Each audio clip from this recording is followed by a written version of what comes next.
Meantime, the story we brought you, justices on the U.S. Supreme Court will decide whether a cross on public land in Maryland constitutes an illegal endorsement of religion by the government.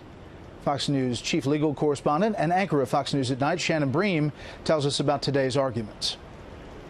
It saddens me, actually, to be here standing before you. Veterans from across the country showed up at the Supreme Court today, fighting to preserve a 40-foot-high World War I memorial in the shape of a cross.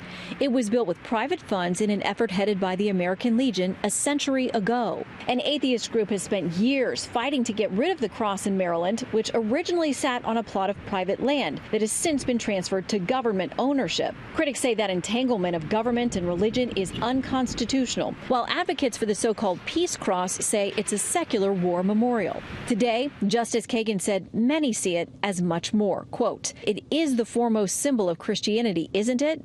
It invokes the central theological claim of Christianity that Jesus Christ, the Son of God, died on the cross for humanity's sins." And while opponents of the monument argue the government sends a message of endorsement for Christianity by maintaining the cross-shaped memorial, Justice Alito asked about the alternative, about other public monuments with potential religious symbolism, how they must be handled if, quote, "We say you got to take down all of the crosses. What message does that send when people see that on TV? They see crosses all over the country being knocked down." Today, the steel beams left behind in the wake of 9/11, which many viewed as a cross-like symbol, got a lot of attention from the justices, provoking questions about where exactly the court should draw the line on government-involved displays involving religious imagery.